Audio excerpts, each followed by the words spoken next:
Zuri never forgot the day her mother stood in her doorway with a measuring tape, not to help her decorate, but to calculate how much of her home could be stripped away.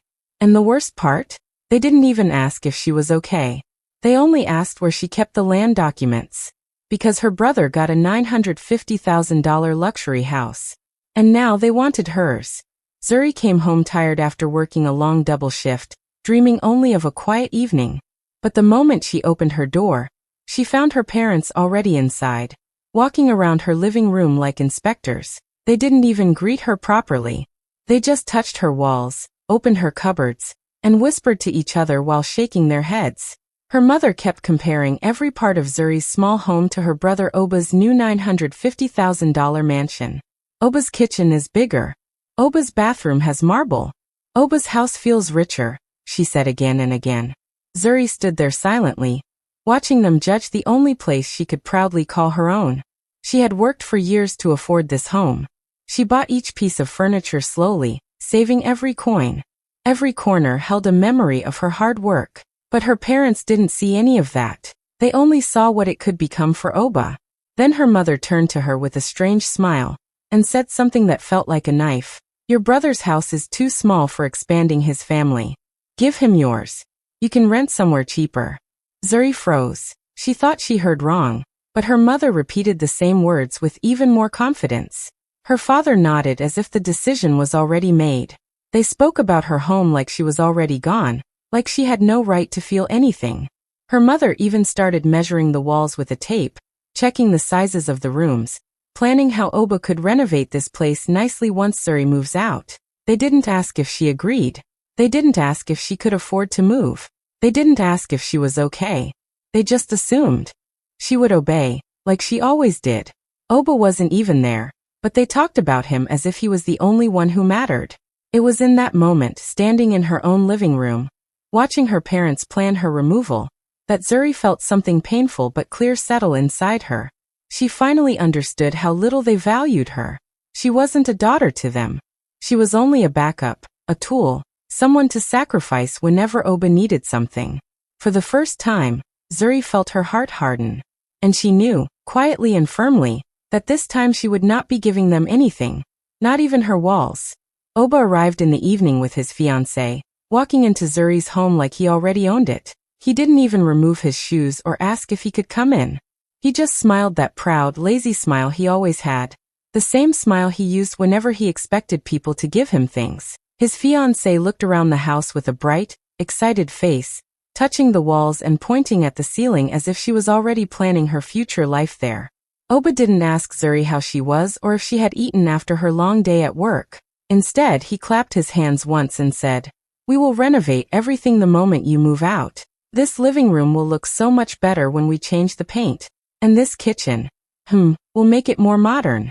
His fiancée agreed loudly, already imagining new lights, new furniture, new decorations. They talked like the house was a prize they had won, not a place Zuri had struggled to build with years of sweat. Zuri sat quietly, watching them talk about her home like she was invisible. And in their voices, she heard every painful memory she tried to bury. She remembered all the birthdays she never celebrated because her parents used the money to buy Oba gifts. She remembered paying his school fees while she skipped meals. She remembered working part-time jobs as a teenager while Oba went out with friends, came home late, and slept all day.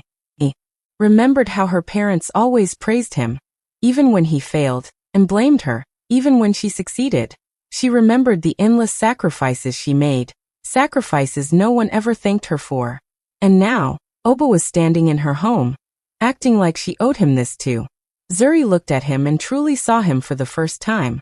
Not as her brother, but as someone who had never lifted a finger in his life. Someone who had grown used to everyone bending for him. Someone who expected to receive without ever giving. Someone who believed the world existed to make him comfortable.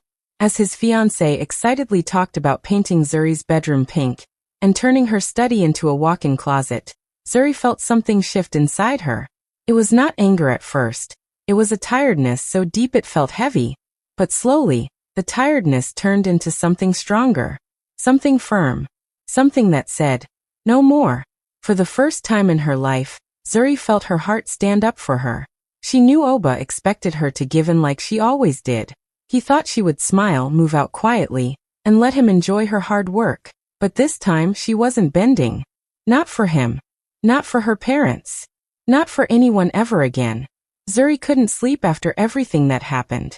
Her parents' words kept replaying in her head, and Oba's proud smile stayed stuck in her mind. The next morning, she went to visit her close friend, Amina, who worked in property law. Zuri didn't plan to say much at first. She only wanted to understand how her parents could decide to take her house so easily. But as soon as she started talking, the worry in Amina's eyes made her heart beat faster. Amina asked Zuri if she knew how Oba's $950,000 mansion had really been paid for. Zuri quickly said, "My parents' savings, of course. They told everyone." Amina sighed and gently pulled some documents from her drawer. She told Zuri she had checked the property files out of curiosity, because something didn't look normal. Then she pushed the papers toward Zuri and said, "I think you need to see this." Zuri's hands shook as she opened the file. She didn't understand everything at first, but then Amina explained slowly and clearly. The money used to buy Oba's mansion didn't come from her parents' savings. It came from a trust fund belonging to Zuri. Money her late aunt had left for her future. Money meant to protect her. Money meant to give her independence. Zuri blinked, confused, until Amina pointed to a signature on the documents. "This is supposed to be your signature," she said. "But it doesn't match your real one." Zuri looked closely and felt her stomach twist. Someone had forged her name. Someone had signed away her inheritance without her permission. Someone she trusted had stolen her future and handed it to Oba like a gift. Her chest tightened as the truth hit her. Her parents hadn't just favored Oba. They had taken what belonged to her. They had used her aunt's love, her aunt's last gift, to build a luxurious life for their golden child.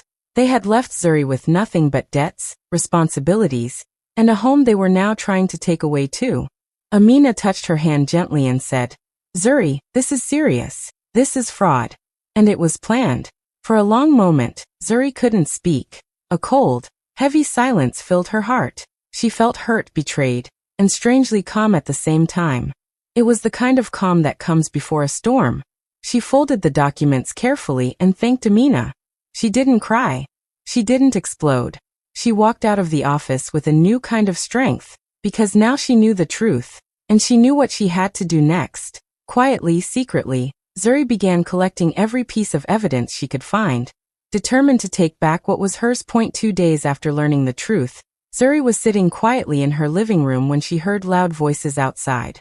When she opened the door, she saw her parents standing there, this time not with questions but with boxes stacked beside them. Behind them was a truck, and 2 hired workers were waiting with empty crates. Her mother didn't even greet her. She simply pointed at the boxes and said, "Pack your things. You have 2 days to leave. Oba wants to start renovations soon." Zuri felt her chest tighten. They weren't asking. They were ordering her out of her own home. Her father walked inside and began touching the walls again, telling the workers where to start. Her mother opened Zuri's wardrobe without permission and shook her head like everything inside belonged to a stranger. It was as if they believed her house was already theirs to control. Zuri stepped forward and said firmly, "I'm not leaving." Her mother paused, then turned around with a cold, angry face. "Zuri," she said sharply, "don't be ungrateful. We're helping you. Oba needs this place. You can rent a small apartment somewhere cheaper. You don't need a house like this anyway." The workers waited awkwardly, unsure what to do. Zuri's father waved them on and said, "Start with the living room." That was the moment something strong rose inside Zuri. She pushed the door fully open, stood between the workers and the hallway, and repeated, "I am not leaving." Her mother's face twisted with pure anger, the kind Zuri had only seen when she was a child. She stepped close and hissed, "We created you. We can uncreate your comfort." It was a threat, a reminder that they believed they controlled her life, her choices, even her home. But Zuri didn't move. She didn't shout back. She didn't beg. She simply walked to the door, closed it gently, and locked it right in front of them. Her parents banged on the door and shouted her name, telling her not to embarrass them, threatening to cut ties with her. She didn't answer.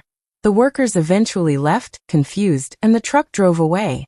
Her parents stood outside for a long time before leaving too, furious and humiliated.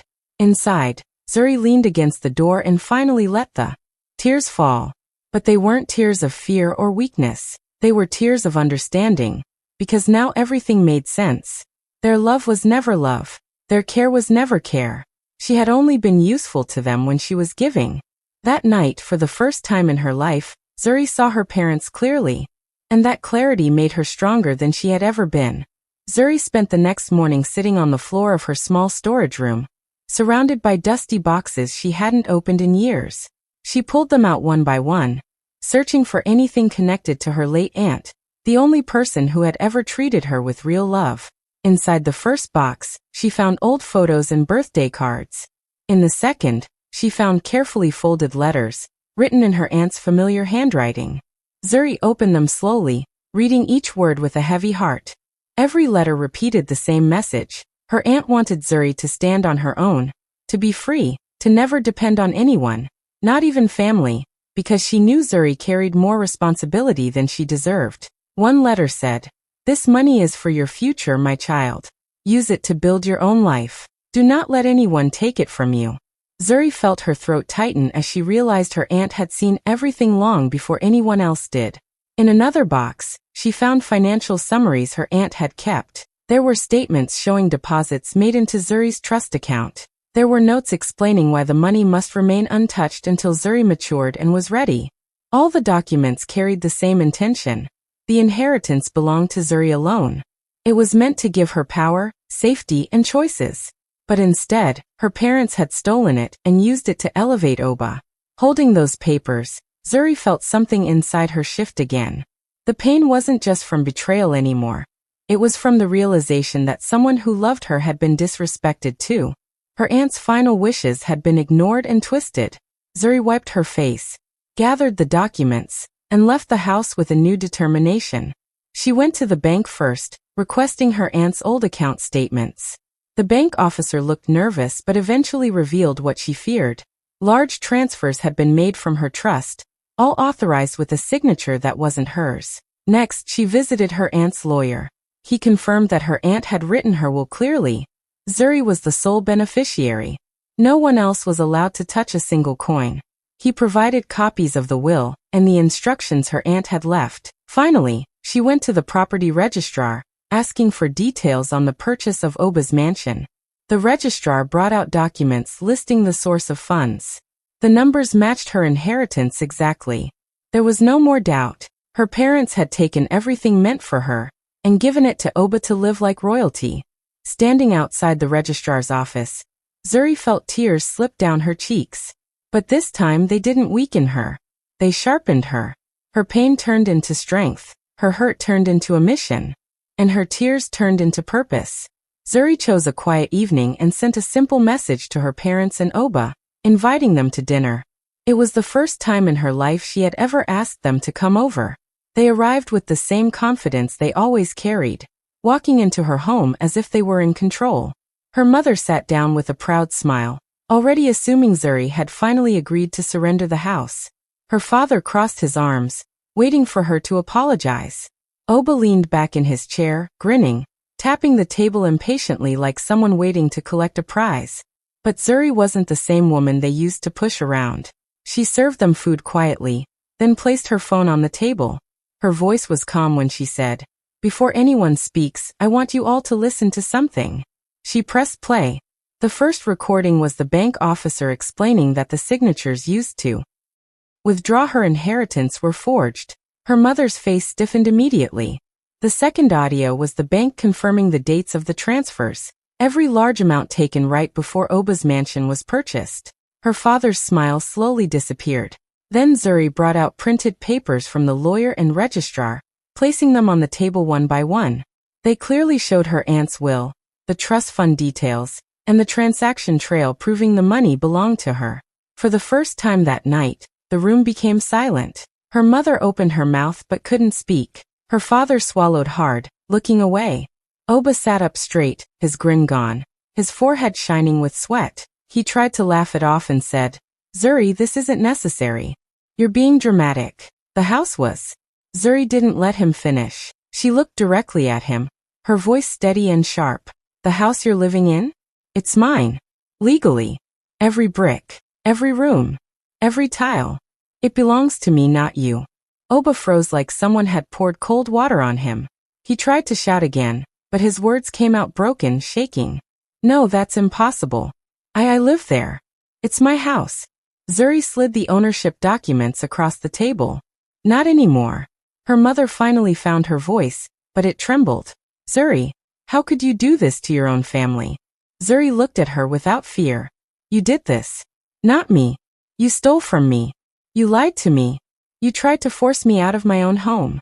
Her parents sat in utter shock, unable to fight back. For the first time in her life, they had nothing left to say. And for the first time ever, Zuri watched her mother turn pale. The days after the dinner were quiet, but not peaceful. Zuri knew the truth was finally out, and she knew what would come next. She took all her documents, recordings, and evidence to the authorities. The moment she submitted everything, an official investigation began. For the first time, her parents and Oba were no longer in control. They were being questioned, watched, and forced to explain every action they had taken behind her back. Law enforcement visited the bank, the registrar, the lawyer's office, and even Zuri's home. They checked every signature, every transfer, every document. The forged signature was undeniable. The timing of the withdrawals matched perfectly with the purchase of Oba's mansion. The proof was strong. The law was on Zuri's side. Weeks passed, and each day felt like a slow climb. Zuri continued working, kept to herself, and waited for the truth to finally speak louder than her parents' lies. Her parents, who once walked with their heads high, now avoided neighbors and phone calls. Oba, who bragged about his mansion to everyone, suddenly became very quiet. The confidence they once carried around like a crown was slipping away. Then the court date arrived. Zuri sat in the courtroom with her lawyer, feeling nervous but steady. Her parents sat across from her, looking smaller than she had ever seen them. Oba kept wiping his palms on his trousers, unable to meet her eyes. The judge reviewed all the evidence, flipping through pages of documents that exposed everything they had done. The decision did not take long. The judge ruled that the inheritance belonged fully to Zuri. The forged signature made the purchase of Oba's mansion illegal. Because of this, the property had to be returned to its rightful owner, Zuri. Oba was ordered to vacate the mansion immediately, with no delay and no negotiation. Her parents were charged with document fraud and misuse of funds. They were required to pay penalties, and Zuri was awarded compensation for the damages and emotional distress caused by their actions. When the judge finished speaking, Zuri watched her parents' faces closely. The arrogance they once wore so proudly melted into pure fear. Her mother's hands trembled. Her father stared at the floor. Oba looked like he had swallowed something too heavy to keep down. They had spent years treating Zuri as if she were nothing. They had taken what belonged to her and handed it to their favorite child. But now, every single thing they stole was coming back to her. And they could do nothing to stop it. Zuri received the official keys to the mansion on a quiet afternoon. There was no crowd, no applause, no one beside her to cheer. She stood at the entrance for a long moment, holding the keys in her hand, feeling the weight of everything that had led her to this door. This was the same mansion her parents had bragged about, the same place Oba had shown off proudly, the same house she was once told to surrender her own home for. Now it belonged to her, rightfully, legally, completely. She pushed the door open slowly. The hallway was wide and elegant, filled with expensive furniture her family had chosen with excitement, never imagining she'd one day walk through it as the owner. But Zuri didn't rush inside or scream in victory. She stepped in quietly, almost gently, like someone stepping into a memory rather than a house. Her footsteps echoed on the polished floors as she walked from room to room. She touched the walls, the curtains, the railings, things she had paid for without even knowing. Every corner reminded her of a past moment. The evenings she worked double shifts, the holidays she skipped because she was paying bills, the birthdays she sacrificed while Oba celebrated with luxury. She thought of the nights she went to bed exhausted, only to wake up early to help her family, not knowing they were stealing behind her back. In the living room, she imagined her parents laughing as they signed documents with her forged signature. In the kitchen, she pictured Oba showing off the marble counters to his fiancée. In the master bedroom, She remembered her mother telling her she didn't deserve a big house because she was just a girl who worked too hard. Every memory carried pain, but none of it broke her now. Zuri didn't cry. She didn't smile triumphantly. She didn't feel the need to call anyone or post anything. She simply walked to the balcony, opened the glass doors and stepped outside. The air felt different, lighter, calmer, almost new. She stood there for a long moment, breathing deeply, letting everything settle inside her. This wasn't about revenge anymore. This wasn't about proving anything to her parents or Oba. It was about reclaiming herself, her rights, her voice, her future. For the first time ever, Zuri felt something she had never experienced in her family's house or her old small home. She felt free. She leaned on the balcony railing, watching the sunset, and realized she was finally living in a place that was meant to be hers all along. Not because of luck, not because someone gifted it to her, but because she fought for it. And she won. They come to her on a quiet afternoon, standing outside the tall mansion gate they once believed would always belong to Oba. This time there is no pride in their posture. No atetos, no sartoun. Just tired faces, shaky voices, and hands that suddenly look very small. Her mother calls her name softly, her father tries to smile, and Oba, who once walked around like a king, looks at the ground, unable to meet her eyes. They say they just want to talk. They say they need help. They say life has become too hard without her money holding everything together. Her father explains that bills are piling up. Her mother says they might lose their home. Oba whispers that he has nowhere else to go. For the first time, they sound like people who finally understand what they took from her and what they lost. Zuri doesn't rush to answer. She walks down the pathway slowly until she reaches them, her hands calm, her breathing steady. She doesn't feel anger anymore. She doesn't feel fear.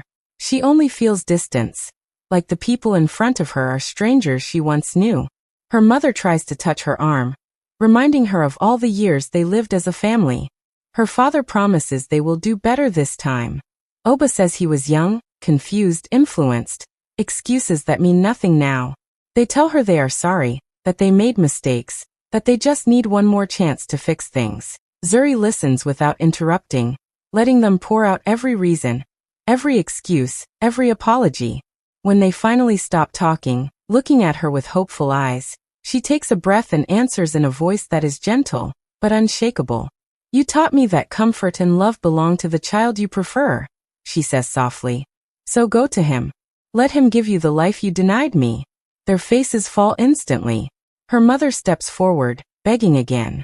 Her father tries to speak, but his words break. Oba finally lifts his head, and she sees regret written all over him. But regret is not change, and it is not enough. Zuri shakes her head slowly, not out of cruelty, but out of clarity. She has healed. She has rebuilt. She has learned. Then, without raising her voice, without insulting them, without anger, she steps back and closes the gate. Her parents call her name. Oba apologizes again. But the gate is closed now, firm, steady, final. She walks back into the home that was always hers, feeling a quiet, powerful peace. She didn't win by shouting. She didn't win by hurting them. She won by choosing herself. Zuri spent the following months slowly transforming the mansion. Every room reflected her own taste, colors she loved, furniture she chose, decorations that made her smile. She didn't rush, and she didn't feel the need to impress anyone. Every change, every small improvement reminded her that this was hers and hers alone. There was no one to please, no one to judge, no one to take it away this time. She built her life around calm and balance. Mornings were hers, quiet and peaceful, sometimes spent reading or having coffee on the balcony. Days were filled with work she enjoyed, projects that challenged her, and evenings were for rest and reflection. Slowly, she healed from years of being used, ignored and undervalued. She learned to trust herself first, to make decisions without fear, and to embrace the life she had fought for. The mansion was more than a home. It was proof that her hard work, patience, and courage could turn betrayal into victory.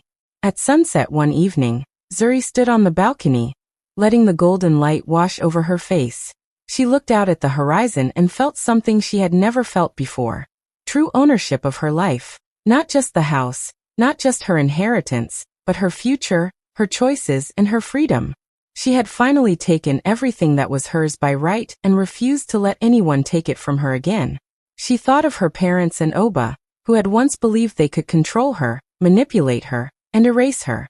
They never expected she would rise above their greed, their lies, and their favoritism. But she did. She rose not by hurting them or plotting revenge, but by standing tall, claiming what was hers, and refusing to let them dictate her life ever again.